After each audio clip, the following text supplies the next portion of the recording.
Hello there guys, and welcome back to the channel. So in today's video we are going to be talking about the 9 champions that have received tune-ups, reworks / changes, and effectively I will kind of be ranking them, but we're going to be going over each and every single one of them, discussing. And it is important to note that this ranking is more or less my hope or interest in these champions, as in like which champions I believe has a better chance to become meta relevant, useful champions you actually see in like Alliance Wars, you actually see in Battlegrounds getting used. It is not to rank them, you know, how much I like each champion. It is not to rank them as in like, you know, which champion is going to be better for incursions or story quests and stuff like that. This would be more so the champions that I think can attain, you know, some presence in the meta game when it comes to Battlegrounds, when it comes to Alliance War, when it comes to kind of tricky situations. And the champion that I kind of have least hope for is Sabertooth, because for most part, he didn't really get anything. He got a bit more damage, effectively. He starts with more damage in Battlegrounds, and every single mechanic is still the same. He's still, you know, kind of like a berserker ramp up type champion, with the big exception that, you know, he ramps up faster. Well, he starts 5 Furies for Battlegrounds. His level 1 is more useful because you can actually use it to convert 2 Fury buffs into your passive. So if you time it right, you can, you know, activate it when you're at like 9 combo and still have the Fury active, and then convert, you know, another one at the end of level 1. So that's nice. And the level 2 now gives you like a passive regen. But the big problem with Sabertooth really is who you use him for. Like, even if his damage is kind of half decent, an offensive champion, which Sabertooth fundamentally is, brings in a lot of questions like, who would you use Sabertooth for rather than? And when it comes to mutant champions, and you take a look at skill class defenders, you know, I'm sure he would do Nick Fury reasonably fine, but he isn't like particularly great counter there. Then we have Yelena, and obviously he doesn't have Daunted. He relies on Furies, and Yelena makes that irrelevant, so he should be fairly, well, he would be very bad against that. And then, you know, there's absolutely nothing helping him against Bullseye, for instance. And yeah, you know, you can probably do Killmonger fine, but, you know, nothing against the Tuma. And that's kind of the big problem here with Sabertooth, in my opinion. Even if he turns out, you know, with a decent damage, which he does, well, fundamentally he's still a ramp-up character with very limited amount of utility. And, you know, no real good matchups. Because, again, it doesn't really matter what champions can do in, like, a Winter Soldier fight or a completely open field. What it matters is, like, how well these champions land their abilities in the game, as in like how many, you know, different difficult defenders they take on, and he just doesn't have it, in my opinion. So Sabertooth is definitely one of those champs that I'm absolutely not interested in, because I think he's gonna be fun. I'm planning on making a video with Sabertooth because I do think, you know, with his synergies, everything else, he can, you know, output some half decent numbers, and it could be fun to mess around, and I have messed around with him. But yeah, it's just not good enough because he doesn't have the matchups. So Sabertooth, absolutely not interested. Next one is Nightcrusher. Now, Nightcrusher is actually better now because Nightcrusher always has had quite a lot of innate amount of utility. He has access to Taunt, Shock, Incinerate, Disorient, and, you know, buffs as a skill champion. I'm still kind of worried about Nightcrusher. His damage is definitely better as well. It has gone up. He's a better version of himself. And I am saying that as somebody who used Nightcrusher a lot. And many of you started watching me, you know, due to Nightcrusher videos many years ago. And it was fun to reminisce, messing around with him. But it's still kind of hard for me to see where would you want to use him.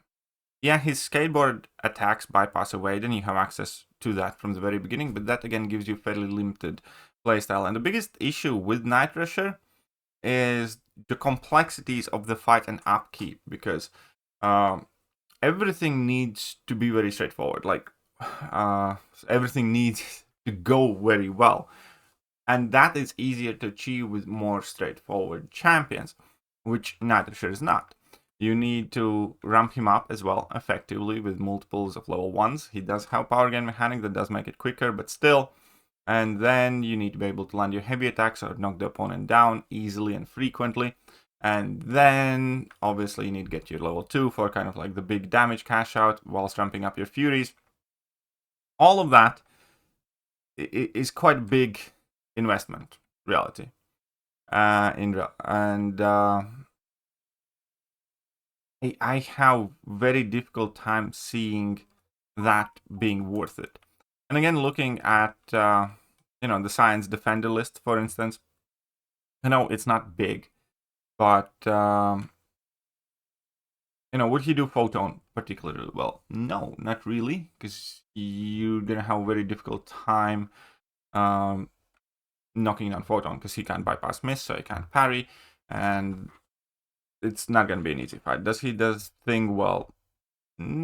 Reasonably well. He wouldn't be great against Thing. There's nothing to stop Unstoppable, so you need to still pay attention. That Thing is shock immune, so that is another kind of like big weakness of Nightcrusher, because Shock and Incinerate are collectively kind of like the worst debuff combo that you can give to a champion, in my opinion, given how many champions are immune to one or the other, or both, or actually get actively powered up by those abilities.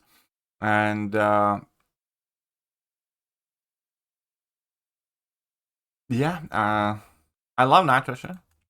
I enjoy using him, like for videos and stuff. But he, at the moment, definitely does not seem to be the type of champion I have much hope for. I mean, I could be wrong on that. There is a chance that his purification is like potent enough with the limited evade counter where situationally he would be good for some things. But right now, I definitely have quite a hard time seeing that. Moving up, next is Patriot. And Patriot is a better version of himself. Patriot is better. He does have slightly more damage.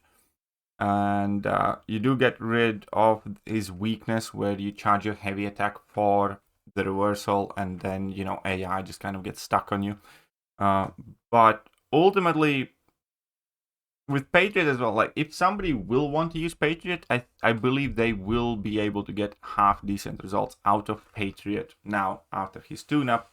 Again, he is more effective. He also has gotten rid of one of his biggest weaknesses where AI was kind of clever enough just to stay away from you whilst you're charging your heavy attack, for instance. And he's got a little bit more utility with his Steadfast, again, where you get the Steadfast and have the ability to block the unblockables easier. So that is good.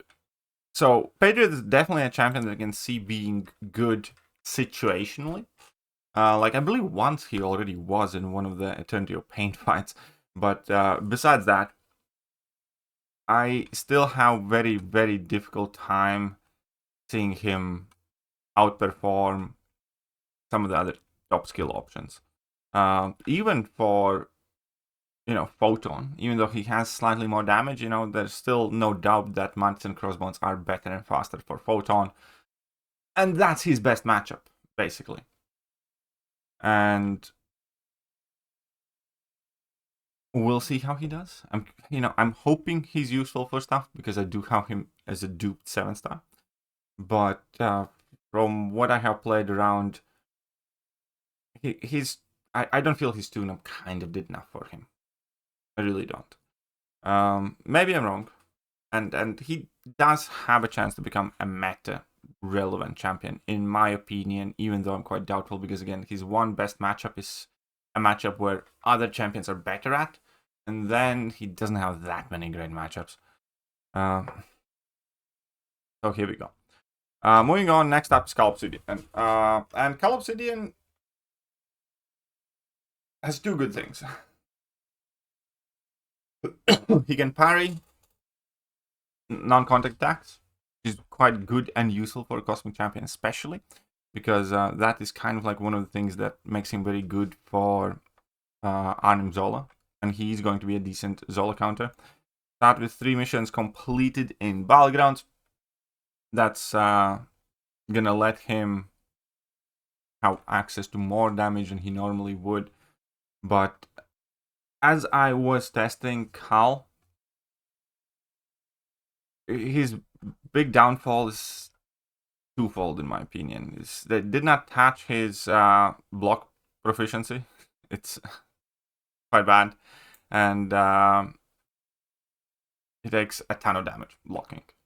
He really, really does still, and that's a big minus.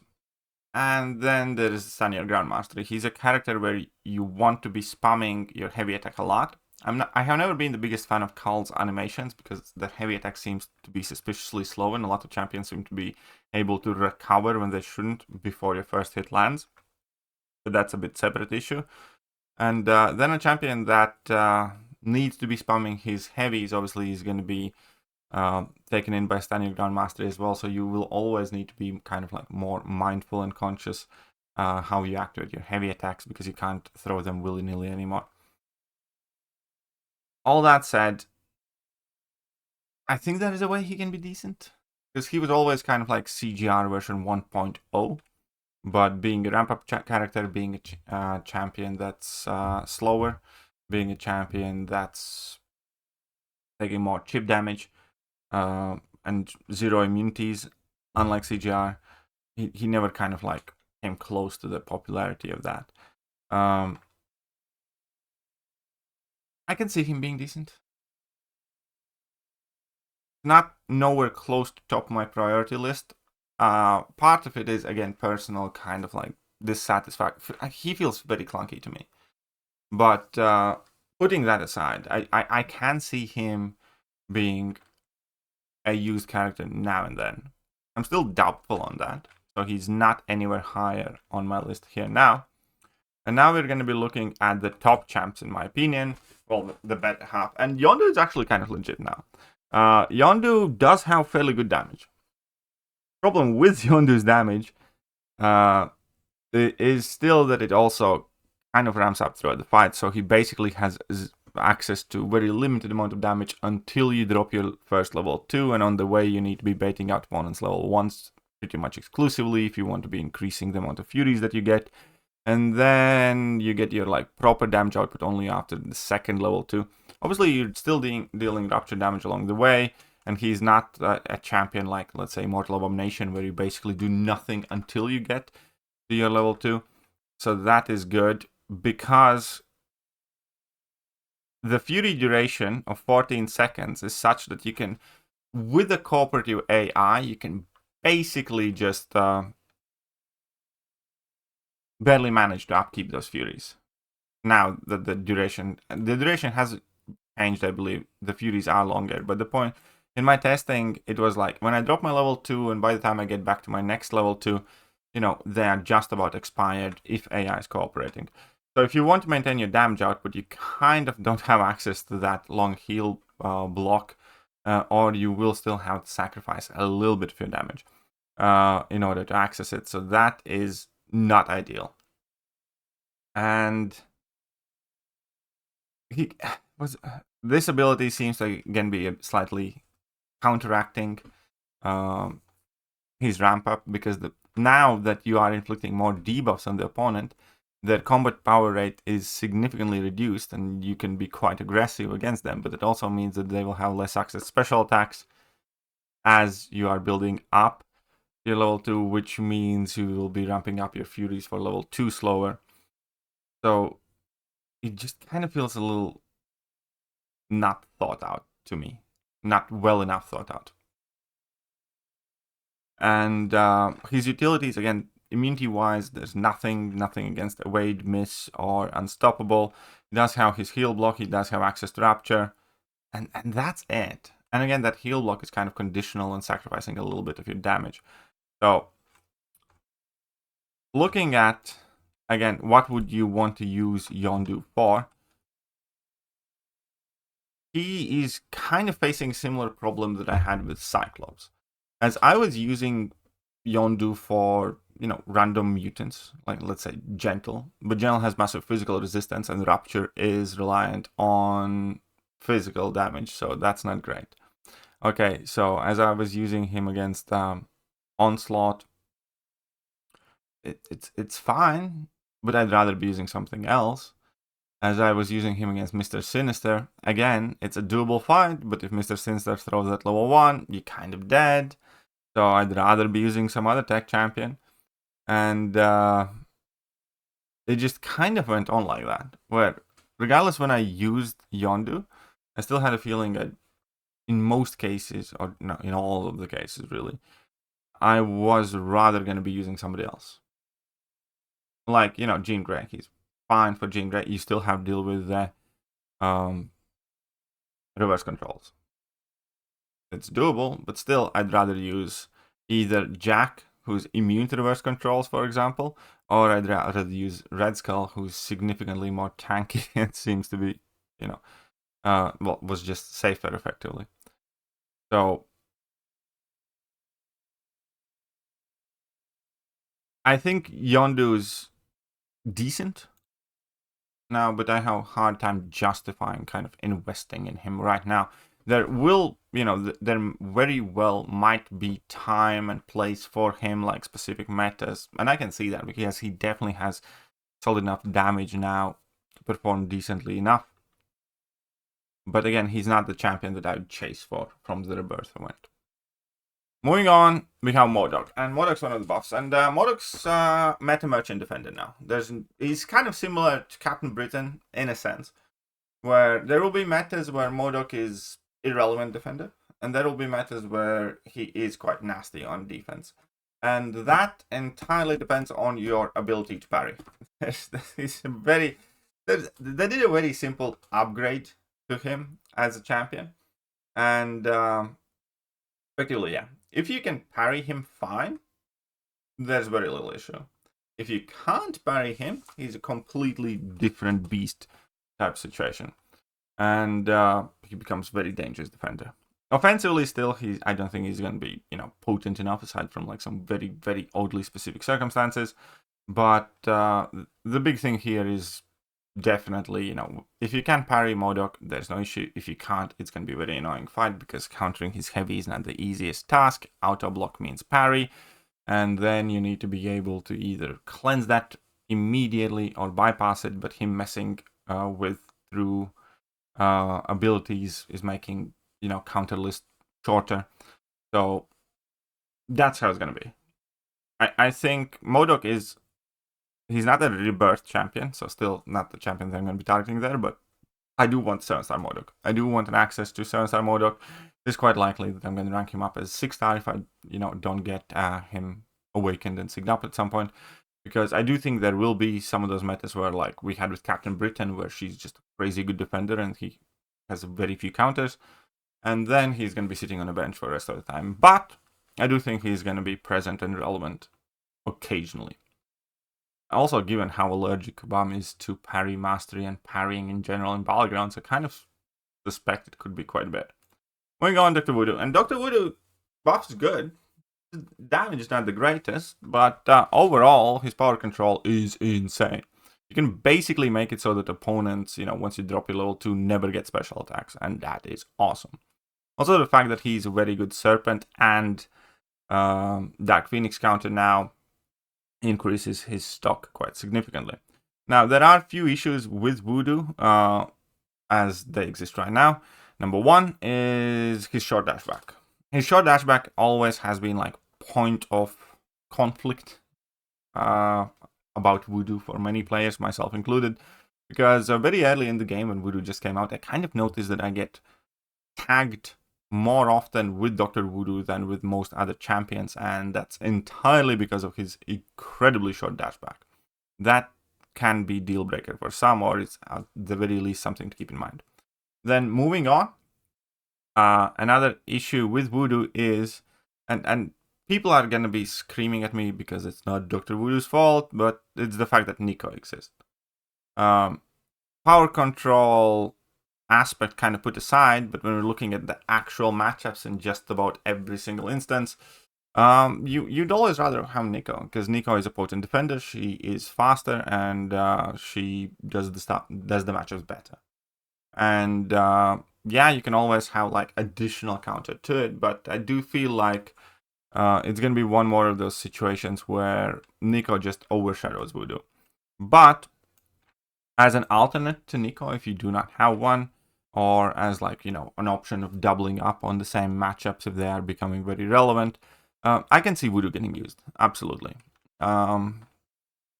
His power control is one of the best in the game right now. And yeah, I do think there will be people who pick him, rank him, invest in him, use him, and I think he's going to be doing reasonably well. So what's above that? Well, I think AntiVenom I think AntiVenom was just about the best champion going in this stuff to begin with, because AntiVenom pre-buff had a place in a game, even being limited to a 6-star. Because people occasionally still end up using him for Battlegrounds and Alliance War due to his kind of like unique sets of abilities, because he does have the Incinerate and Poison immunity, which is quite useful for a bunch of hazard shift stuff. He does have very potent Spectre, and especially combined with the Petrifies, that is very potent. Regen reversal, the acceleration again bypasses some abilities, slow doesn't, and that can be very potent aspect of him as well. And his biggest downfall always was the mix of his utility being sacrificed for damage. Well, now you still kind of have to do it a little bit, but not as much. So previously, up until this day, effectively, AntiVenom competitively was being used only because he could do very significant heal reversal in specific situations where regen was very potent. Now he has potential to actually get through fights with his damage primarily, rather than reversing somebody's regeneration. And that will open, I think, new avenues for him. Yeah, I think AntiVenom has a solid chance to become a good, useful champion. I don't think he's going to be like top of the meta, but I do think he has a decently good chance to be used and to be visible and to have place, especially in Alliance Wars, because he's always excelled in Alliance Wars more so, but also in specific conditions in Battlegrounds, in my opinion. So I think AntiVenom was just about the best champion before these tune-ups, and his tune-up was giving him much of what was needed, and I think he's good. And the big problem with AntiVenom, because just about all of these champions have big problems, the big problem with AntiVenom, especially existing as 7-star, is his reliance on the SIG ability. There is no easy or great way to kind of put this. If you do want to be using AntiVenom, you do want to have him at high SIG, because he's super squishy and he's going to go tanky at the same time. What makes him a squishy tank is his SIG ability, where you regen significant amount of damage that you take even through block. And that allows him to finish fights healthy and stay aggressive and stuff like that. Other, potency increase and stuff like that, that's good too. That obviously is improving him further, but he's the type of champion you just want at high SIG. Otherwise, his kit doesn't work, because part of his kit is you take opponent's specials and block in order to gain power faster, which turns him from like a very slow champion to, decent damage dealing champion. And if you don't take the damage in the block, then then he's going to be slow. So you're heavily incentivized to take blocked hits, especially during opponent specials, without maxed up SIG ability. That's going to result in a ton of chip damage. So you don't want that. So you want him at high SIG. So if you are planning on investing in AntiVenom, I think he's a great choice. If you're not prepared to, have him awakened and give him 6 stones, I think, he's going to be mid still. And next up, Weird Vision. I think Weird Vision realistically has the best chance of being relevant, because she's a tech champion that's immune to Nullify and Fate Seal, which is quite rare, and it is very relevant. And then as a 7-star, because Weird Vision's biggest issue kind of was always her damage and damage loop, and the fact that unless you finish out the opponent in your level 2 and level 1 spam rotation, the fight goes on for too long. Weird Vision already received a tune-up a while back, but since she didn't exist as a 7-star, that tune-up didn't matter, even if it had made Weird Vision into a better champion.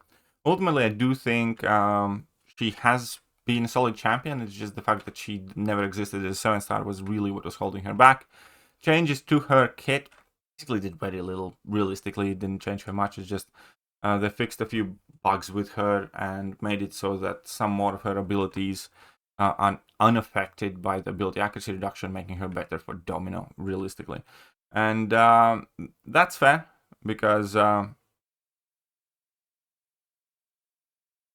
she was fine. She was good. I think she's solid champ. Access to passive heal block is nice as a tech champion again. And unlike with Yondu, for instance, you do not need to sacrifice your damage to access that. It does have faster ramp-up mechanics as well by forcing your opponent to miss through her, but she's by no means obligated necessarily to use them. And yeah, I think Will Vision. Like, Will Vision's not my favorite champion here. Never has been. I love AntiVenom. I'm rooting for AntiVenom. But I think Will Vision has the best chance of being relevant. So there you go. So this is the video that you guys wanted me to make for a while, but I did want to mess around with every single one of the champions prior to that. And I have. So this is the conclusion that I make. I think Sabertooth, zero chance of being a relevant champion. And I think Nightcrusher, unfortunately, I'm also highly skeptical of. Because again, real fight situations where you have to play around other champion abilities and nodes and stuff like that is going to make him quite hard to use. And quite frankly, I don't think it's going to be worth it over other skill options. Patriot, it's kind of similar thing where I just don't think he's worth it when there are many better options. He's better now, just like Nightcrusher, but there can be times, maybe, but skeptical. Obsidian, yeah, it's primarily because he can counter Zola and a handful of other tech champions that are not easiest to counter and can parry projectiles, but not super high hopes on. Yondu looks in a lot better sporting order, but again, I do have my reservations about the champion still. I think, again, Modok, I think, is going to be a meta merchant defender, where in some metas he's going to be an easy fight, and some metas he's going to be a nightmare to deal with. Then we have Voodoo, who I think has decently good amount of potential and has superb power control. And then we have AntiVenom again. The biggest downfall is the SIG investment. We have Will Vision, which I think has the best chance of becoming good. Right, so that's enough for this video, and I hope you guys enjoyed it. I'll catch you guys soon. Bye-bye. Hello there, guys, and welcome back to the channel. So we have all the information about the